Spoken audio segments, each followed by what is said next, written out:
غیر کی بچی کو دیکھنے سے مجھے منع کیا ہے۔ قل للمؤمنین یغضوا من ابصارہم، میرا رب فرماتا محبوب میرے غلاموں سے کہہ دو جب راہ میں تم چلو تو غیر کی بچیاں آئے تو سر کو جھکا دو۔ نبی کے غلاموں کو غیر کی بچی بالغاہ پہ نگاہ ڈالنے کی اجازت نہیں، حرام۔ اس لیے میں اوپر نہیں دیکھ سکتا۔ لوگوں نے کہا اندازہ تو پھر ہمارا مقصد بہت ہو جائے گا، ہماری بچیاں آپ کا درشن نہیں کریں گی تو ان کو اسلام کیسے ملے گا؟ تو اب غریب نواز نے کیا کیا؟ مولوی نعمانی صاحب لکھتے ہیں کہ سر یوں اونچا کیا اور آنکھوں کو بند کر دیا تاکہ مجھے کوئی نظر نہ آئے۔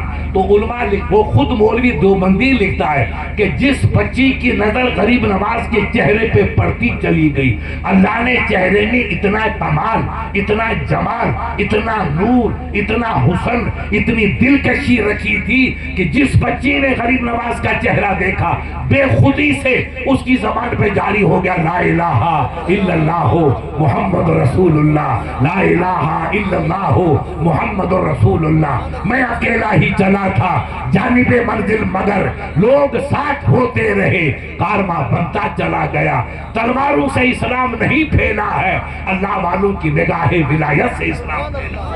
ہم کہاں جا رہے ہیں؟ ہم کدھر جا رہے ہیں؟ جس ولی اللہ کی نظر کا یہ عالم، ابھی غریب نواز نے نظر تو ڈالی نہیں، ان کی نظر پڑی تو ان کو اسلام ملا۔ تو کسی نے شیخ دہلوی سے پوچھا حضرت آپ حدیث کے امام ہیں، علم کے کوہ گرا ہے، نبی کے سچے وارث ہیں، آپ فرمائیے کہ غریب نواز نے اوپر تو دیکھا مگر نظر کو آپ نے چھپا دیا، بند کر دیا، اور ان بچیوں کی نظر پڑی غریب نواز کے چہرے پہ مگر غریب نواز کی نظر کسی غیر مسلمان کی بچی پہ نہیں پڑی۔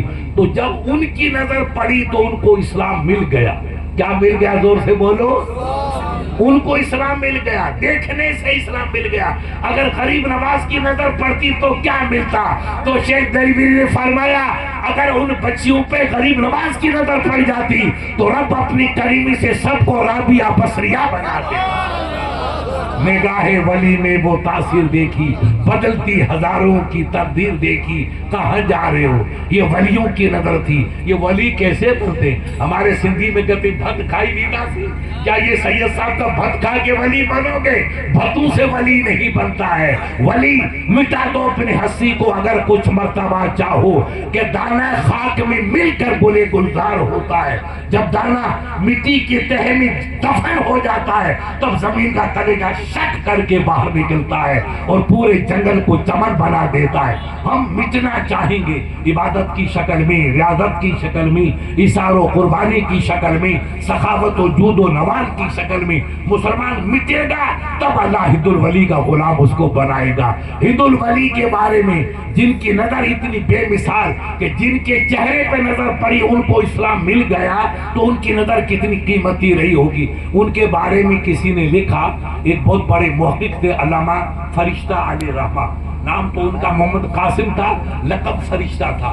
حضرت آپ بتاؤ کہ غریب نواز نے ہزاروں میل کا سفر کر کے یہاں انڈیا آئے اور اسلام کا پیغام ہندو بھائیوں کو اور مسلمانوں کو دیا، تو کبھی سفر تھا، کبھی رات تھی، کبھی دن تھی، کبھی اندھیرا تھا، کبھی اجالا تھا، کبھی واقع آندھی تھی، کبھی سردی تھی، کبھی گرمی تھی۔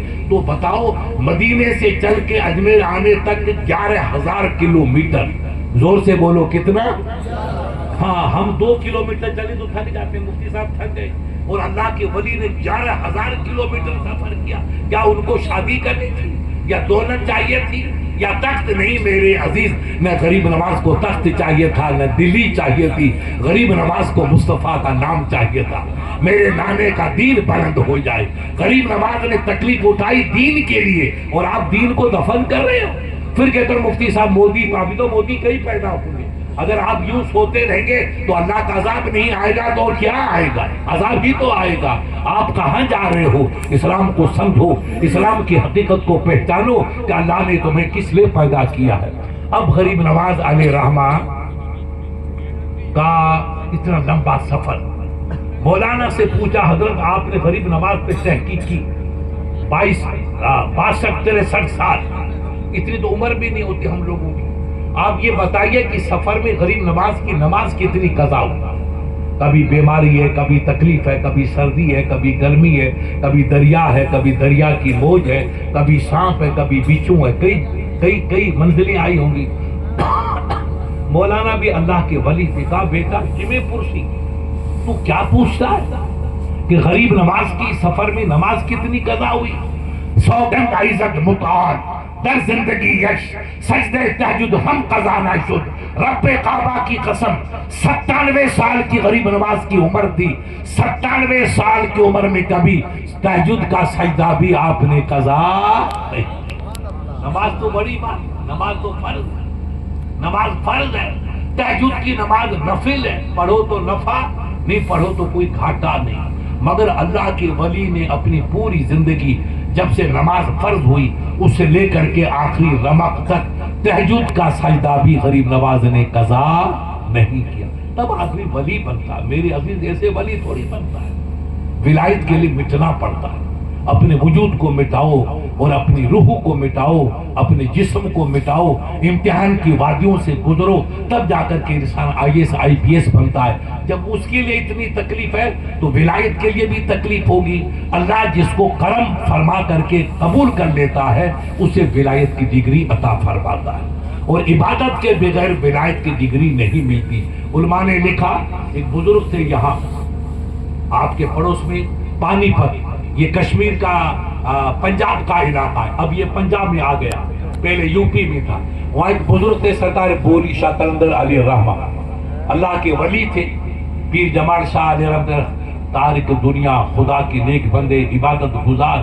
ان ولیوں نے عبادت کی اور ہم نے سونا شروع کیا تو جوتے پڑتے، خدا کا عذاب آ رہا ہے۔ وہ سوتے نہیں تھے، اپنے پنجابی میں آپ کہتے سوت ہے وہ کھوت ہے، جاگت ہے وہ پاوت ہے۔ جو سوتا ہے وہ برباد ہو جاتا ہے، جو جاگتا ہے وہ ولایت کی تاج پہ پہنچ جاتا ہے، وہ ولایت کی منزل پہ پہنچ جاتا ہے۔ سونے والے ہی تو اللہ کے قریب پہنچتے، جاگنے والے ہی تو اللہ کے قریب پہنچتے، سونے والا کبھی رب کی دربار تک حضوری حاصل نہیں کر سکتا۔ اللہ کے ولی کا کردار دیکھو، وہ مجذوب ہو گئے، عبادت کرتے کرتے مجذوب ہو گئے۔ مجذوب اسے کہتے ہیں کہ جس کو کھانے کا پینے کا ہوش نہ ہو، آپ دو تو کھا لے اور نہ دو تو کچھ پرواہ نہیں، اس کو مجذوب ہے۔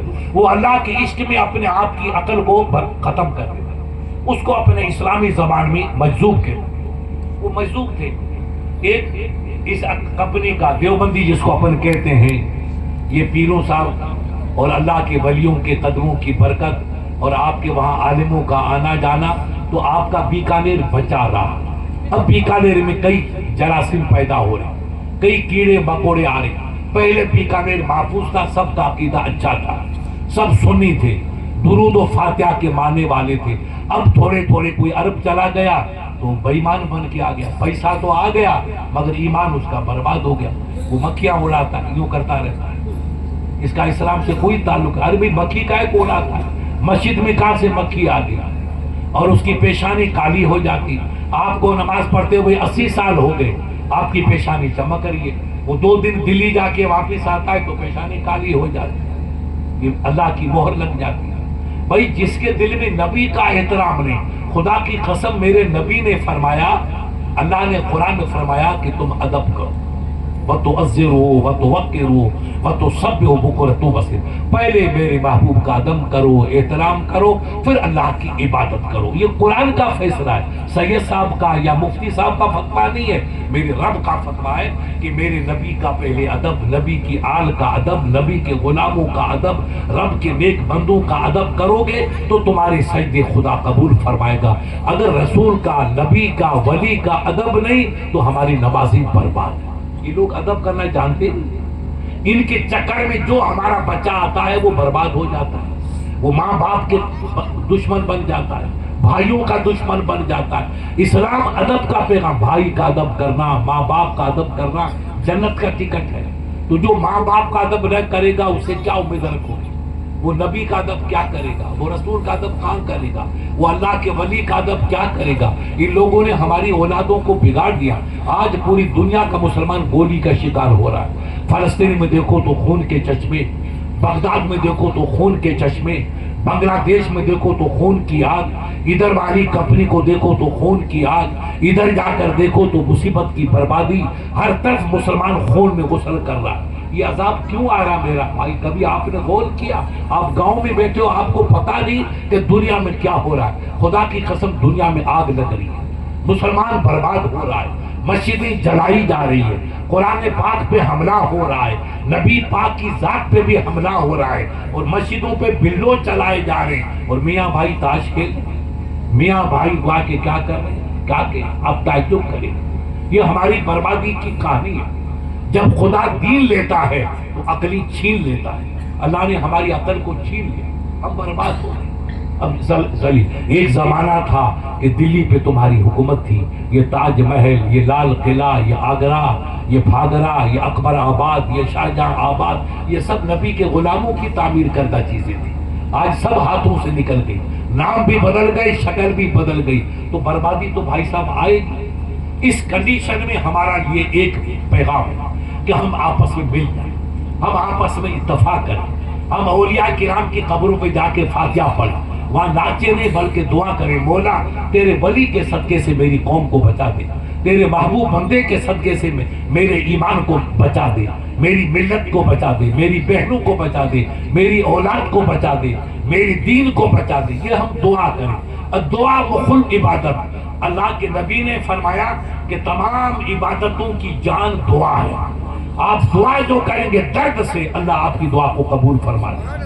اب تلوار چلانے کا، بندوق چلانے کا، ریوالور چلانے کا وقت نہیں ہے، اب آنسو چلانے کا وقت ہے، آنسو ٹپکائیے اور دعا کیجیے اور مل کے رہیے، مسجدوں کو آباد کرو۔ اگر آپ مسجد میں نہیں گئے تو یاد رکھنا تم تو غریب ہو۔ میں نے ان کروڑ پتیوں کو دیکھا کہ حاجی مسعد جس کو سلام کرتا تھا احمد آباد میں، حاجی صاحب ان کو کفن بھی نہیں ملا، خدا کی قسم۔ ایسے ارب پتی تھے کہ جن کے ہوٹل میں لاکھوں روپے کی آمد ہوتی تھی، وہ ہوٹل بھی برباد ہو گئی اور ہوٹل والے بھی مر گئے، کفن بھی نہیں ملا۔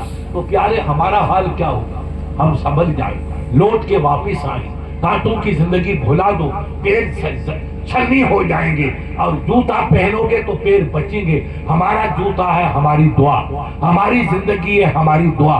ہم اللہ کے سرکار میں دعا کریں تو ہمارے پاؤں بھی محفوظ رہیں گے، ہماری زندگی محفوظ۔ مولا ہم گنہگار ہیں مگر تیری محبوب کے غلام، اپنے محبوب کی غلامی کے صدقے سے میری امت، میری قوم کو بچا دے، اپنی امت کو بچا دے، میرے بھائیوں کو بچا دے، میری مسجدوں کو بچا دے۔ یہ دعا کرو، دعا کے سوا ہمارے پاس کوئی راستہ نہیں۔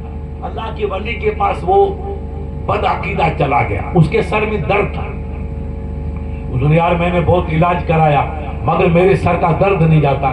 کہا بابا کے پاس چلا جا، بولی شاہ کلندر بیٹھے پہاڑ پہ، کہا وہ ولی کے پاس جاؤ، دم کریں گے انشاءاللہ آپ کا درد چلا جائے گا۔ اب یہ وہابی جو آدمی تھا اس زمانے کا، یہ حضرت بولی شاہ کلندر کے پاس گیا، حضرت در سرم درد میں دار، حضرت میرے سر میں بہت تکلیف ہے۔ تو اللہ کے ولی بستی میں تھے، کہا کجا کہاں ہے؟ تو اس بندے نے یوں پکڑ لیا، تو حضرت بولی شاہ کلندر نے وہاں ہاتھ رکھا اور قرآن پاک پڑھا، قرآن کی آیت پڑھ کے پھونک ماری، کہا لا کجاس، اب بیٹا بتا اب درد کہاں ہے؟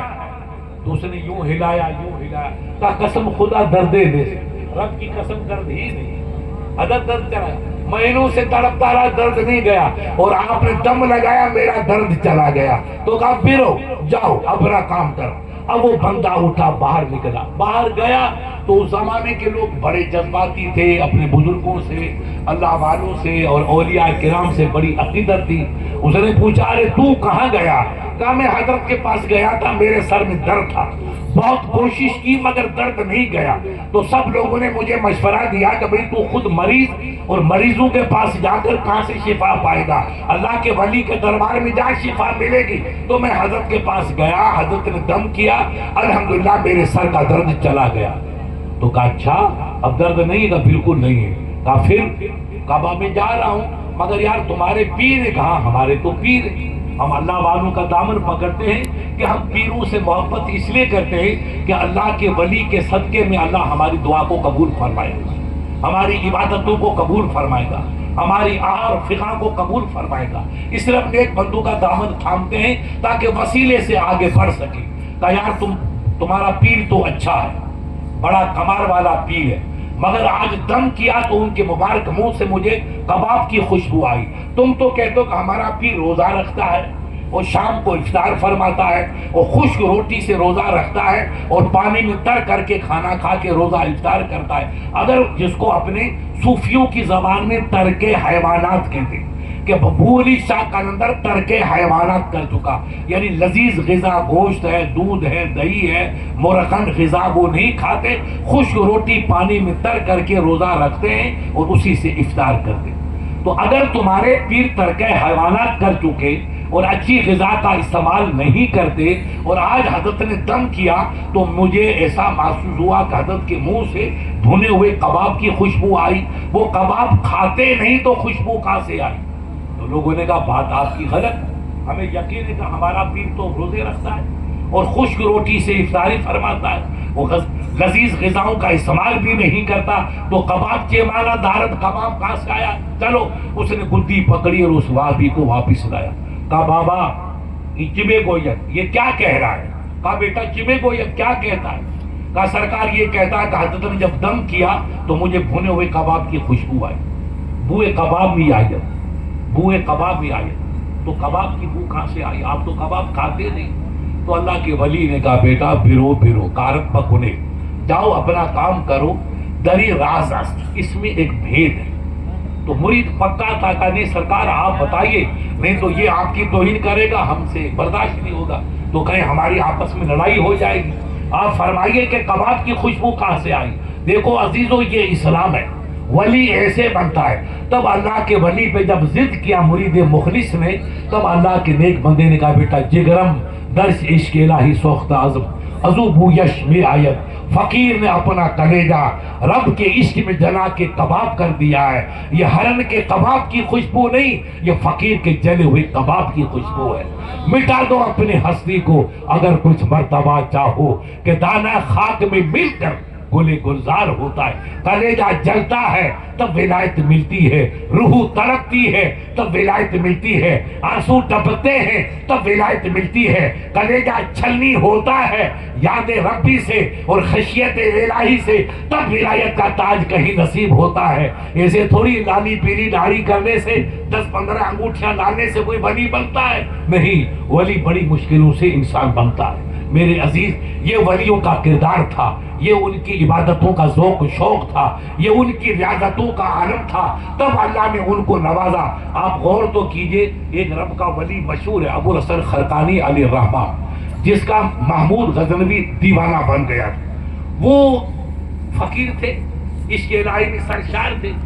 وہ تنور ان کا خادم روٹی گرم گرم بنا رہا ہے اور وہ فقیر افطاری کے وقت میں تنور کے پاس بیٹھ کے افطاری فرما رہا ہے.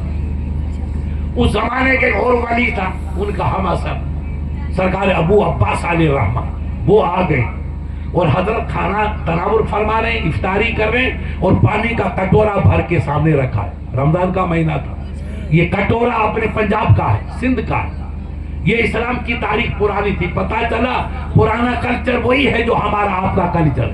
کٹورا پانی کا بھر کے رکھنا، کھانے کو سامنے رکھ کر کے کھانا، دسترخوان پہ کھانا کھانا، یہ اسلامی کلچر اور اسلامی تہذیب. پانی کا کٹورا بھرا ہوا ہے اور تنور سے آپ کا خادم روٹی نکال کے حضرت کو دے رہا ہے اور حضرت خشک روٹی کھا رہے. یہ بزرگ آئے تو ان کو شوق تھا کہ حضرت کا رتبہ بڑھا کہ میرا رتبہ بڑھا. تو شیطان کبھی زندہ ہے، کبھی کبھی وسوسہ ڈال دیتا ہے اور اس لفظ کو اللہ تعالیٰ معاف فرمائے. ان کے دل میں احساس ہوا کہ میں ان کو بتاؤں کہ میں کتنی طاقت کا مالک ہوں یا میری روحانیت کتنی بلندی پہ فائز ہے. کٹورے میں آپ نے فوراً لیا، ہاتھ ڈالا اور بھونی ہوئی مچھلی کو نکالا.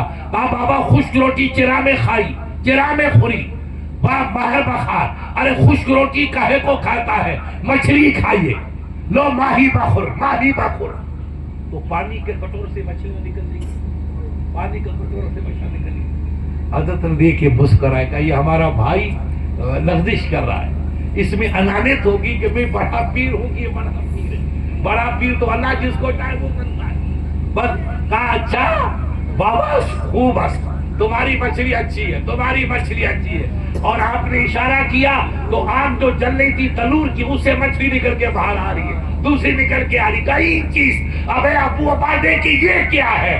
ابے پانی میں تو مچھلی زندہ رہتی ہے اور پروان چڑھتی ہے. پانی سے مچھلی نکالنا یہ کمال نہیں ہے. آگ کے شعلوں سے مچھلی نکالی یہ کمال ہے. خاصان خدا نباشند ولیکن خدا جدا نباشند. اللہ کے ولی خدا تو نہیں